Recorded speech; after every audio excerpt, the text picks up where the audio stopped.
We'd all like to think that criminal investigations happen like we see on TV shows. Investigators with some sort of magical sixth sense notice every tiny detail, while forensics techs in pristine white suits collect evidence in tiny bags and test tubes, where they're whisked off to some shiny laboratory with state-of-the-art equipment and an impeccable track record of getting things right. Then brilliant police work combines with forensic evidence to definitively point to the guilty party.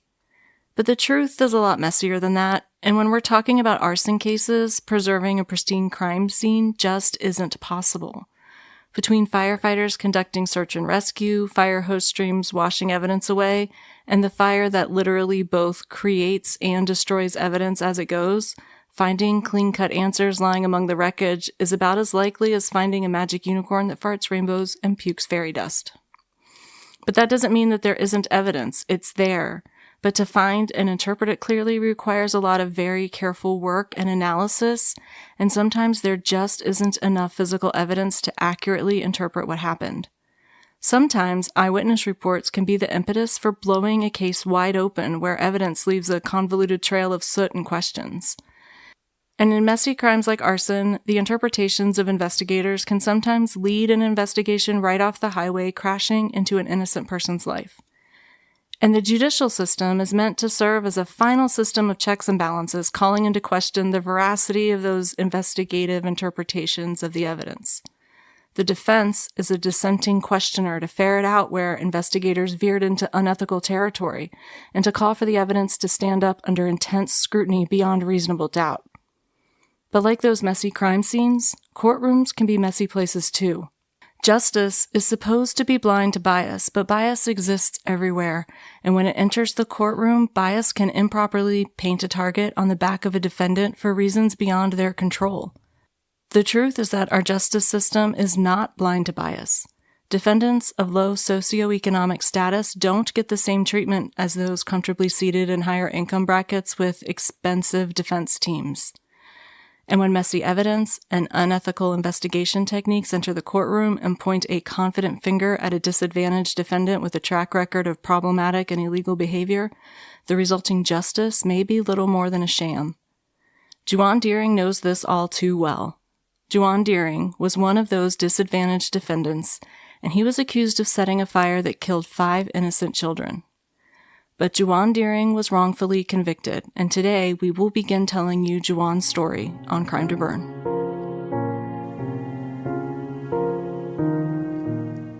Welcome to Crime to Burn, where we explore the dark city landscape where true crime intersects with arson and criminal negligence. Join us as we sift through the ashes to bring you the story of what really happened.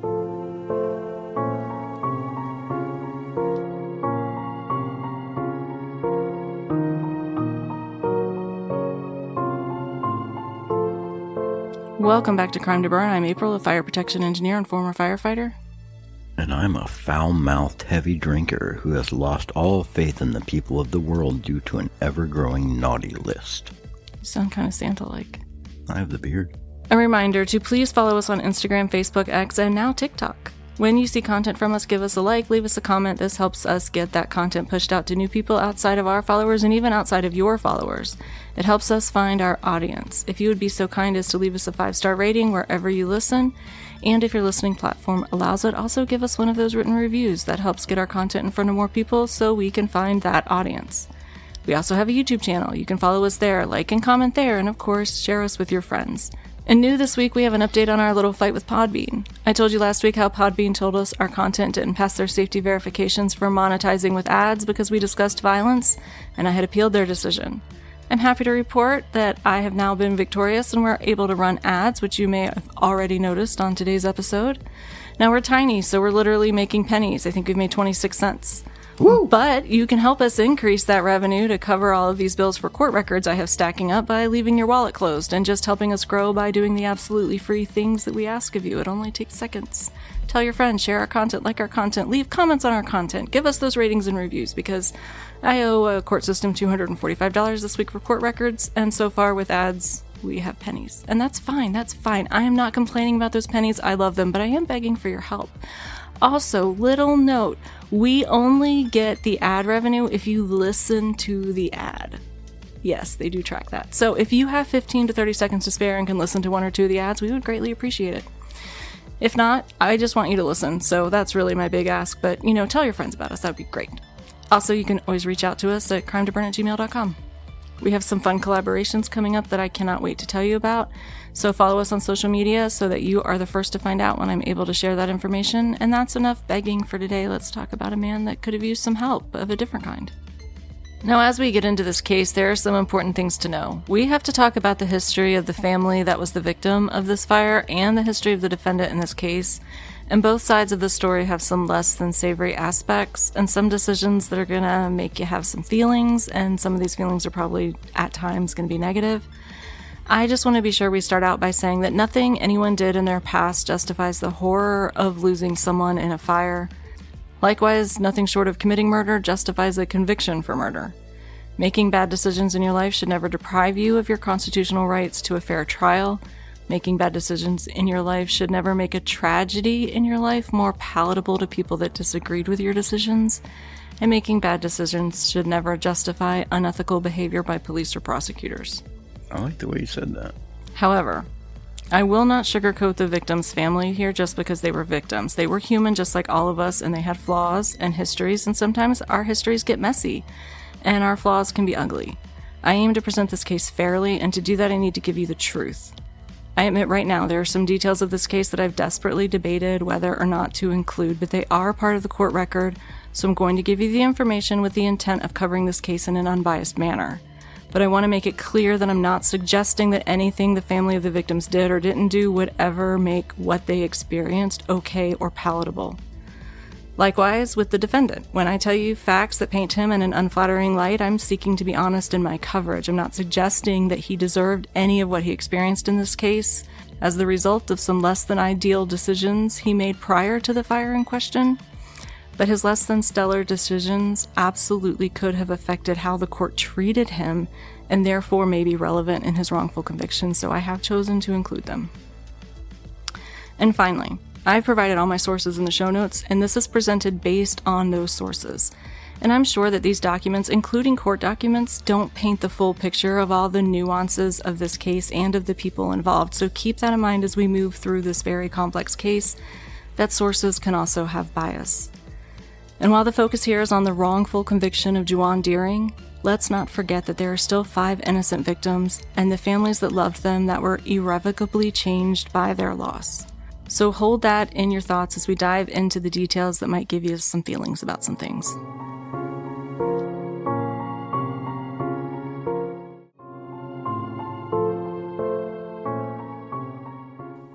On August 6, 2000, in Royal Oak Township in Michigan, there was a horrific fire at the home of Marie Dean. Now, this house was a 2-story house with a bathroom and 3 bedrooms upstairs. Downstairs, Marie slept in one bedroom, which I presume was the master bedroom, and Marie's youngest children slept in her room with her, while some of her older children slept in the living areas, or at least they did on this particular night. How many kids you got? We're getting there. And at some point, a room near the rear of the house that was not initially a bedroom had been converted into a bedroom. Investigators indicated that their impression was that this had perhaps been more of a utility room that was being used as a bedroom. This room did have a door to the exterior, but for security reasons, the family reportedly put a large sliding bolt on the door. However, in some reports, it is said that the door was actually nailed or screwed shut, but Marie Dean testified in court that it was just bolted closed with that sliding bolt. Now, while there were 3 bedrooms upstairs, we only know that one of the bedrooms housed Marie Dean's niece, Michelle, and her father because they rented that room. I think I read in one report that one of the upstairs bedrooms may have belonged to her oldest son, Michael, but I haven't been able to confirm that. And I have no idea why the other upstairs room was reportedly not in use at the time. It sure seems like they had a lot of children needing places to sleep. But in court, they only said that these 2 empty rooms upstairs had, quote, other uses, unquote. Sex dungeon. So how many children did Marie Dean have? Well, Marie Dean was the mother to 9 children. 17-year-old Michael, 12-year-old Timothy, 10-year-old Talia, 8-year-old Craig, 7-year-old Aaron, 6-year-old Eugene, 4-year-old Arius, 2-year-old Autumn, and 4-month-old Sasha. Dude, I lost count. That was 9. Whoa. It's like trying to count bullets in the movies. Now, all 9 children were living with her, plus her 11-year-old niece, Michelle Frame. And Michelle's father, like I said, also resided in the home, but he was not home on the night of the fire. That's like 13 people in the house? At least. There may have been one other person living there. It's hotly debated. At the time of the fire, Michelle, the niece, was at home, but her father and Marie's oldest son, Michael, were not at home. They had gone out to get something to eat and get cigarettes. Marie's husband, Oliver Mike Dean, who was known in the neighborhood as Big Mike, was not home at the time of the fire. Marie and Big Mike had been separated and estranged for 2 years. In court records, it's asserted that this separation was due to Big Mike's affinity for crack cocaine and some domestic violence against his wife, and Marie testified that he was removed from the home due to abuse, so I presume that means he was removed by police. Now, Marie Dean testified that everyone was asleep, and she woke up around 11:30 p.m. in her first floor bedroom, and she reported that it was hot and hazy. So she gets up kind of confused and goes to the living room where her son Timothy had been sleeping, and he shouts to her that the house is on fire. Now, Marie Dean testified that at this point she realized that the front porch of the house was on fire, and she could see it through the front windows of the house. And by the time she and Timothy realized what was happening, their route to get upstairs to where 11-year-old cousin Michelle was asleep was completely blocked by flames. So they attempted to yell and call to Michelle, but they got no response. So Marie then goes back into her bedroom to get her infant Sasha and her 2-year-old Autumn, and she tries to get all of the kids down the hallway to the back bedroom, to that utility room that had been converted into a bedroom. Now, she said she had to make multiple trips back and forth. I think she reported 3 trips, so there's a lot of kids that were reportedly sleeping either in her room or in the living area. And this is a rapidly growing fire. As she's doing this, the house is filling up with smoke, and her route to the back bedroom is hard to see, and she's in a panic trying to get her kids to safety. And so with all of this smoke and she's collected all the kids, she's trying to open the bedroom window so that she can start getting her kids out of the house, and she's feeling super dizzy, and she blacks out and remembers nothing else until she regains consciousness outside the house after neighbors have pulled her from the house. Now, I want to point out something important here. Marie Dean's testimony in this case occurred 6 years after the fire. In reading court records, there's multiple places where the defense asks a witness, "Did you say during questioning this or that?" And the witness states that they either don't remember making the statement, or that they never said that, or that's not how they remembered it. And Marie Dean is no exception. She did this several times in her testimony, and I only have the court records and not her statements to police immediately after the fire, so I can only offer up interpolations based on the court transcripts for things that might have been different. And other witnesses also struggled to recall things they'd initially told police as well. So nothing I present as my interpretations can be taken as fact, because all I can do is make assumptions based on the information in the court transcripts. Yeah, and 6 years, I realize it's a very important event, but you'll probably remember it differently. Absolutely. And any memories that you form during times of intense trauma and panic can be very unreliable, even immediately after the event. Especially immediately after the event. So we don't know if what she testified to in court is more accurate than what she originally told investigators or less accurate. I just wanted to point out that there are discrepancies. So at this point in the fire, Marie falls unconscious. The kids are at the windows trying to get to fresh air, and Steve Meach, the deputy with the Oakland County Sheriff's Office, he had already received the call around 11:50 p.m. and he pulls up to the house to find a partially engulfed house, or if you listen to our last episode, a partially engorged house. Oh yeah. Now, he said the front porch was fully engulfed at this time. So he proceeds around the rear of the home because neighbors are shouting to him that there are children inside. So he and one of the neighbors are able to break through this back door that had been bolted shut, possibly nailed shut, to get into this makeshift bedroom where Marie and the children are. They're able to locate the infant, Sasha, who's 4 months old, and 2-year-old Autumn. Unfortunately, of Marie's 9 children, only 4 would survive the fire. 17-year-old Michael, because he was not home at the time the fire broke out. Timothy, the 11-year-old, he was able to escape through the window, and then neighbors rescued Sasha and Autumn. 10-year-old Talia, 8-year-old Craig, 7-year-old Aaron, 6-year-old Eugene all perished in the fire, as did their cousin, 11-year-old Michelle. Now, James Latola was the fire investigator that responded to the scene. In court, they reviewed Latola's resume, and now he was with the sheriff's office for 34 years before he retired. And of those 34 years, he spent 21 of those years as a fire investigator. I'm going to go through his CV really quickly because there's a point I want to make. What's a CV? Curriculum vitae. Is that Latin? Yeah. Did you just abbreviate Latin and expect an English speaker to understand it? Sorry, that's an engineering thing that we all put all of our experience in a CV. And it's not a resume because you might put jobs in it in chronological order, but what you're really putting in it is projects and training and publications and stuff. It's like a marketing packet for you to know that I'm an expert at what I say I'm an expert in. I would have guessed it was French. Curriculum vitae. CV vitae. Oh, oui, oui. Oh, my God. Okay, so James Latola attended a basic fire investigation course within the state of Michigan. Now, this course is 80 hours, so 2 weeks.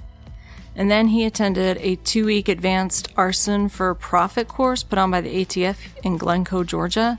But this class isn't really about taking apart an arson scene and collecting evidence. It's about financial motive and working to chase the paper trail in cases of arson for financial gain. So at this point, he's had 80 hours of arson investigation. He gets hired as an arson investigator, and now he's learning on the job. But he does have to continue, and he goes to seminars after seminar after seminar, and that's required of arson investigators. They have to get continuing education. So some of the seminars that he attended were like one on modular and mobile home fires, vehicle fire seminars, juvenile fire setter school, and ooh, that sounds like a cool school to go to. and multiple regional seminars for arson investigators. But most of his training is on the job. Now, I want to point out what he said in court and how the jury probably interpreted this. He told the court that he attended the Michigan Arson School. And to a layperson, this sounds like a big involved program because he said it sounds like somewhere you go to learn how to effectively commit arson. Well, he said and I think the year was 1985, he said, in 1985 I attended the Michigan Arson School. That probably makes you think that this is a long, involved, detailed program. So I looked up the Michigan Arson School. They do continuing education for fire investigators. The longest class I found on their curriculum is 4 hours. So he probably attended multiple sessions, but this wasn't like when I heard Michigan Arson School, I was like, oh, well, maybe this guy really is knows his stuff. I researched his CV. I wanted to understand what his experience was. And I feel like, he talked about attending multiple different, he's like, in 1985, I attended the Michigan Arson School.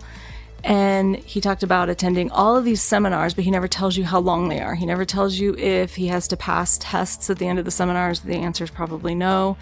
And most of these classes that he's talking about are 1 to 4 hours. And y'all, this is common for arson investigators. Most arson investigators get their certifications. They go to an 80-hour class. It may be a little bit longer now. They pass a test, they get their certification, and then they have to go to so many hours of continuing education over each year usually. But it's not a huge number, and those seminars can be very detailed and may not specifically apply to the case that they're testifying in. Like the one where he was learning how to investigate financial crimes, and the one where he was at the juvenile fire setter school. Those may not apply at all. So I want to give people a better idea of the level of training we're talking about. I feel like defense attorneys don't pick apart arson investigators' CVs very well in court, and this is something that they need to do a better job of. What's a CV? Curriculum vitae. Is that Latin? Yeah. I think they need to do a better job of that because that's what they use to establish that this person is an expert. Now, this guy did have 21 years of fire investigator experience, and I don't want anyone to think that I'm sitting here trying to crap on arson investigators. I'm not saying that you can't be a good arson investigator if you've only taken this class and gone to seminars. You can, absolutely. But you're probably not. That's not true. But I do think I think we need to be more transparent with the jury about what it takes to become an arson investigator so that they hold you to the correct standard for presenting evidence in a way that is understandable to the layperson. This is how bureaucracy rolls. Instead of making it sound like you have years and years and years of classes, being like, this is what I've learned. And then, because I feel like a lot of jurors will sit there and hear all of the stuff that the fire investigator's done, thinks it's bigger than it really is, and then the fire investigator says, oh yeah, this is definitely arson, and doesn't really explain it so that a layperson can understand it. Yeah, they're watching a magic trick. Yes. They're not really learning anything. And I feel like that was and not just in this case, but in a lot of cases that we talked about, I feel like this is a big issue. LaTolla did attend a lot of training seminars, but that's exactly what you'd expect to maintain his certifications over a 21-year career. But like I said, a lot of these classes were very specific. May not have applied to this case, or a lot of cases, but it just came across to me that they presented him as this, definitive authority on fire investigation, and that is absolutely not the case. This can happen. This actually happens more. Oh. This actually happens more, I think, than people realize. So much. And it's not just in fire investigations. No. Physics and religion and my God. Yep. Also, this fire occurred in 2000. And so if you recall from the Christine Bunch case, we talked a lot about NFPA 921. This is the NFPA guide for arson investigation, and it was born out of this recognition that arson investigation training was sort of the wild, wild west, and there were investigators that were continuing to promote fire investigation myths that have since been disproven in lab testing as arson investigation facts.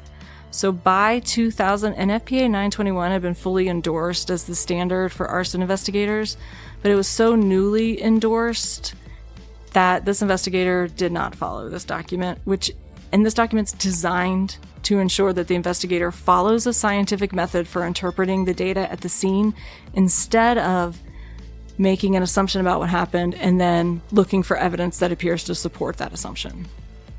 Now, in this episode, we're presenting what investigator James LaTolla testified to in court, but we're later going to go through his assertions with a fine-tooth comb, and we'll learn what he did right and what may not have been right in his investigation. Now, he testified that he had investigated over 1,100 fires in his career, and he had testified as an expert witness about cause and origin in over a dozen different court systems over the course of his career. How long had he been doing 21 years. That's believable. So there may be a lot of other people that suffered at the investigative methodology of investigator LaTolla. Possible. Not saying there is. I didn't want to bring up that his name sounded like a girl's name until now. Well, his first name is James. Okay, so we know the house had an enclosed front porch. So in order to get to the front door, you would have opened a door to enter the porch and then stepped into this enclosure to get up to the front door. Now, the family reported when they first moved in, this porch actually had a security gate to prevent people from being able to get to the front door, but it kept jamming and trapping them inside, so they removed it because they were worried about being able to escape in an emergency. We're locked in the vestibule. I find it strange that they removed the front gate for egress reasons when they bolted the back door closed. So Marie testified that at the time she realized that her house was on fire, she was able to see fire through the front windows on the porch, and she could hear the windows breaking from the fire as she was working to get the kids into that back bedroom to get them out of the house. In addition, LaTolla said that he had the first arriving officer's dashcam videos to analyze, and what he saw is that the front porch area is on fire and the fire was rolling out from underneath the porch roof. He explained to the jury that the natural progression of a fire is upward and outward until it meets a horizontal obstruction like a ceiling, and then it will roll across the ceiling or horizontal obstruction. Now, he also saw the second arriving officer's dashcam video, and he can see in that video that a very large bit of the roof deck over the porch has been completely consumed at that point in the fire. So he tells the jury that this means that the fire burned longer in this location, and so that has to be the origin of the fire. So investigators began their investigation focusing on the front porch as the area of origin. The only electrical fixture on the front porch was the porch light, and investigators told the court that based on their examination of the light and the wires leading to the light, they could rule it out as the cause of the fire. Then he discusses what he presents to the court as signs that an accelerant was used. One of the things he discusses is that there are alligatoring patterns on the wood, which he says indicates that the fire was burning really fast and really hot. What's an alligatoring? I'm glad you asked. I was just about to tell you. Alligatoring is, like, think about when we put wood in the wood stove and you open it to put more wood in and the old piece of wood is there and it's got that, like, series of blisters and cracks in it. It looks like alligator skin. Like teeth. Oh, skin. Yeah, so that is alligatoring. I'm gonna think of it as teeth. And investigators were once taught that when you had really large blisters between those cracks, that meant that the fire had burned really fast and could be a sign of an accelerant. And that really small ones indicated a slower growing fire. And so this has been disproven. This is not the case anymore. Yeah, it sounds like a lot of speculation. It is. It was bunk. Anyway, so he talks about these alligatoring patterns, and he says that this indicates that the fire was burning really fast and really hot on the front porch. In addition, there are areas where the fire burned through the floor of the porch. And he discusses how that has to mean that there was an accelerant on the floor because something, and this is his words, quote, held the fire there, unquote, when fire wants to naturally burn upward. Well, he held it for ransom, even though it wanted to do something else. He was like, no, against your will, fire. Now, we know that this has been debunked, and we're just going right now with what he told the jury, so hang tight. Finally, he noted that there were clear lines of demarcation showing irregularly shaped burn patterns that he say are also positive signs that an accelerant was either poured on the floor or squirted on the floor. And again, this has also been debunked, but we'll get to that. And finally, he tells the jury that in his dig through the rubble of the front porch, he found a bottle of charcoal starter fluid. And when they sent samples from the front porch wood to the laboratory, they came back positive for a mid-level petroleum product, which would be consistent with charcoal lighter fluid. What he does not point out is that there was a grill stored on the front porch, which seems to me to indicate that the presence of charcoal lighter fluid would not be out of the realm of ordinary. I think most people likely store their lighter fluid and their charcoal near where they store their grill. But this bottle was partially melted, and they were unable to lift any latent prints from the bottle. So based on Latola's experience and his evaluation of the evidence, he deemed the fire arson. He postulated that someone had entered the front porch, poured or squirted out the charcoal lighter fluid, and ignited it with a match or open flame, and the basis of his determination was 2 debunked arson investigation myths and the presence of lighter fluid in the same area where the family stored their grill. Mm-hmm. Now, there was also a weed eater as well as a lawnmower reportedly stored in the porch area, but he feels confident that the fire did start on the porch because the porch had the highest amount of damage. However, we know that what influences the rate of fuel consumption in a fire is not the fuel, it's the ventilation. Airflow. A well-ventilated fire will always consume fuel faster than a ventilation-limited fire. So if a fire begins inside a dwelling and then spreads to the porch, the fire on the porch is going to burn at a different rate because it now has all of this extra ventilation. It's going to go faster. If you've ever had a wood stove, you may understand this because you control how fast and how hot your fire burns by adjusting the air intake, not by adjusting the fuel. More air into the wood stove, the hotter and faster your fire consumes the fuel. So we can absolutely use the level of damage to tell us something about how the fire consumed the fuel and where it consumed the most fuel, but it's a fallacy that the area of origin is always the area with the most damage. You have to consider the ventilation pathways available to the fire.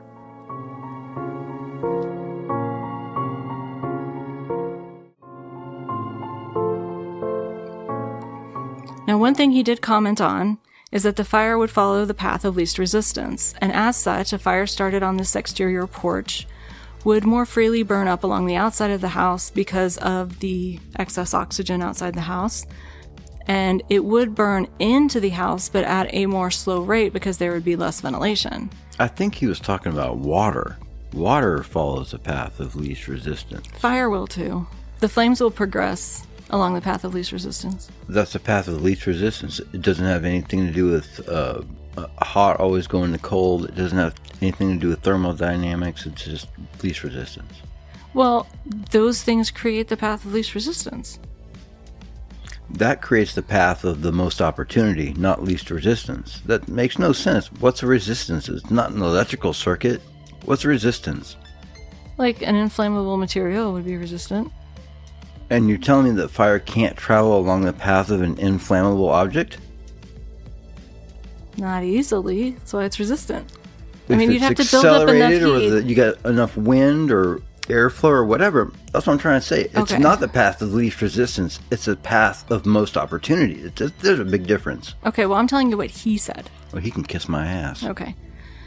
One thing he did comment on is that the fire would follow the path of least resistance, and as such, a fire started on an exterior porch would more freely burn up along the outside of the house because the presence of all that oxygen. And it would eventually burn into the house, but it would do so more slowly because there would be less ventilation available. Now, even though he says that, he doesn't offer up the corollary that a fire that started inside the house could have burned and not taken off at the same rate until it broke through to the porch and got this huge influx of oxygen. Instead, he asserts that the fire on the porch spread easily into the house because of the construction of the porch roof, which had an open cavity into the structure of the house. So, and he's not wrong. This would have provided a path for the fire that started on the porch to extend into the house and into the structure. But based on that information that I have, which is just from his testimony at this point, it would have also been feasible that the fire could have started inside the house and then spread to the porch where it rapidly expanded because it now has more oxygen. Or it feasibly could have happened as he stated, where an accelerant on the porch extends into the porch roof and gives the fire access to the inside of the house. However, we have to throw out the lighter fluid as definitive proof of arson because the grill was stored there, and it would make perfect sense for the lighter fluid to be stored near the grill. And we have to dismiss the burn pattern indicating arson because lab testing has debunked this theory. Irregularly shaped burn patterns can result from high radiant heat exposure from adjacent combustibles burning nearby and radiating their heat to spots on the floor. In addition, while yes, fire burns upwards, that does not mean that an intense fire cannot burn down through the floor. The fire is still radiating heat downward. You ever seen a tree root system catch on fire? I have, yeah. So per the prosecution, this is arson. Someone approached the home with one adult and 9 sleeping children, lit it on fire using charcoal lighter fluid, and killed 5 children in the process, and injured the other children and the mom. But even if Latola's theories weren't based on now debunked arson investigation myths, we still have to figure out who might have had a motive to attack this family. To get into that, we have to understand a little bit more about the family history. We know that Big Mike had a crack cocaine problem and a history of abusive behavior towards his wife. In addition, he reportedly owed money to some drug dealers in the neighborhood, and one of those drug dealers that Big Mike owed money to was a man named Juwan Deering. Now, Deering was a drug dealer, and Big Mike did owe him money. That is not in question, and Juwan does not deny it. Now, the police had Juwan Deering in their sights early in the investigation as they tried to determine who might have wanted to harm the family. But the investigators questioned neighbors, family, witnesses, and they didn't have enough to charge Deering for the murder until 6 years after the fire, and then they brought charges against him.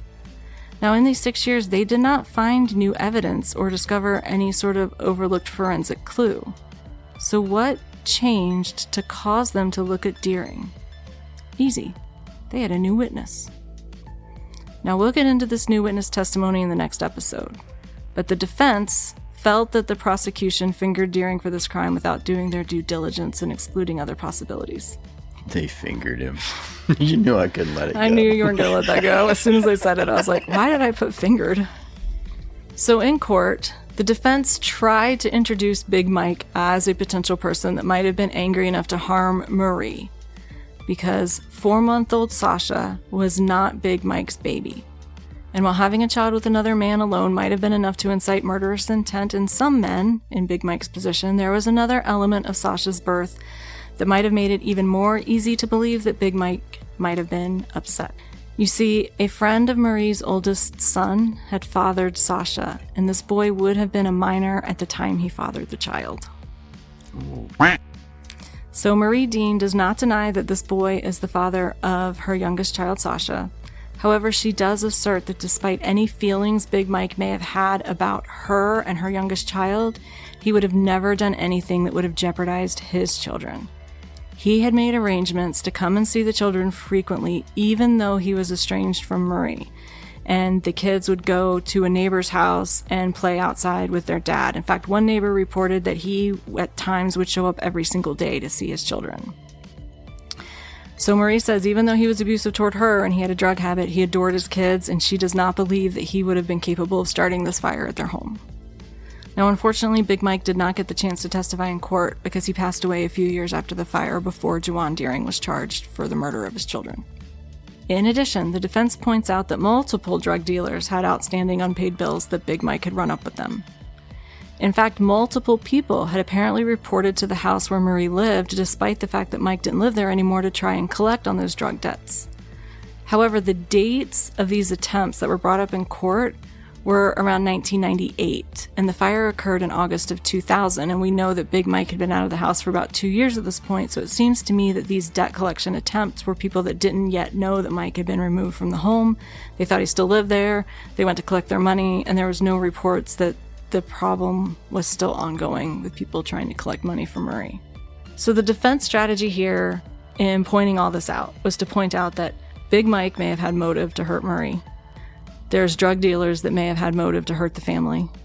And the police zeroed in on Juwan Deering without adequately excluding these other people that might have had a reason to hurt the family. Now, I don't believe for one moment that Big Mike could be responsible for starting this fire. However, it is interesting that Marie Dean testified that the back door only had a sliding bolt lock on it, but denied that it was nailed or screwed shut. However, the fire investigator testified that there were nails in that door that had been removed from the house when rescuers made their attempts to rescue Marie and the children. Now, the defense postulated that perhaps Mike, furious with Marie for having a child with another man or boy, may have come and nailed the back door shut sometime prior to the fire and then started a fire on the front porch to choke off their only other means of egress, trapping his estranged wife and children in the house. I think the more likely scenario is that Marie knew the back door was nailed shut, intending for it to be to protect the children that slept in that room from intruders, but she didn't want to admit it in court because she feared that people might blame her for the deaths of her children. Now, this is all speculation on my part, so take it with a grain of salt. But I just don't think Big Mike started the fire, but I also don't think Juwan Deering started the fire. In fact, I don't think anyone started the fire. And I'll explain why next week. Now we're cooking with gas. It feels dangerous. It's mucho more tiny. I hope it's something cool like the tater diggers or something. Tater diggers. The clueless chipmunks. The noodle wavers. The we're trying to be where we think we're supposed to be, but we don't know what we're doing, so we're not actually doing anything. Nope, that's going on their permanent record. Elbows and knees everywhere. I stole that from Metalocalypse.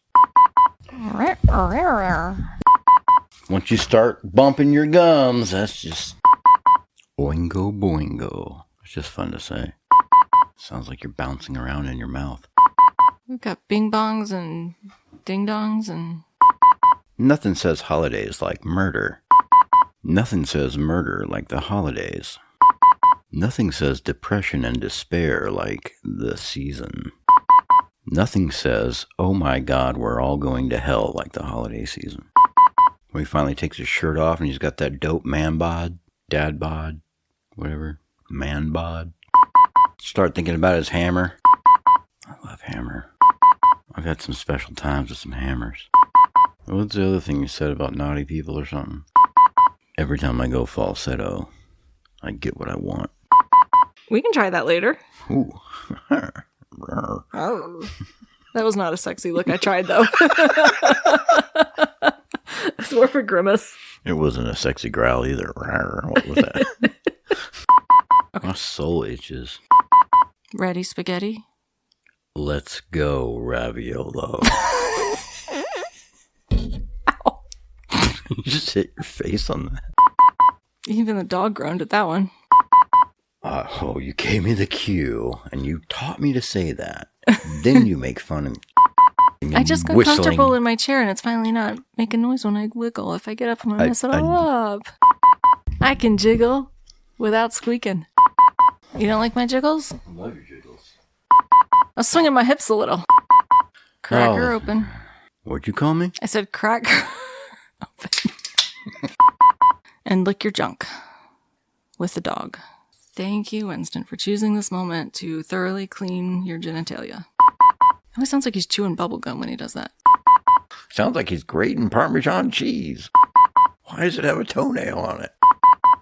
Now, I think I wed. You wet yourself? Ding. Now, he explained to the jury that the natural...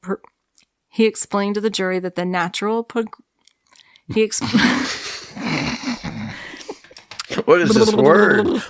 Pugnacious? Pographical? Is that even a word? Now, the only electrical fish... Fish? I knew it. Now, this is all the fault of an eel. The moral of the story is you should always wax your nipples. I didn't say anything about nipples. You know what? What you do with your balls is between you and your balls. And sometimes me. I suddenly feel existentially confused. That's not the same as holding up your victory. In the front window with a bunch of animals inside the house. While your parents are there. Yep. That's what Thanksgiving's like at our house, friends. Dead rats in the window. I'm going to hold up dead animals for you every Thanksgiving. That's my goal. That's about right. That's an American thing to do, man. Thanksgiving comes around, you kill some shit and eat it. Well, we didn't eat the rats. No. Which brings us back full circle to the gooch. The only testicles I'm interested in are right here in this room. Are you looking at? You're gonna f*** your algorithm all up. I'm just gonna edit together every time you said testicles and just be like testicles, testicles, testicles, testicles.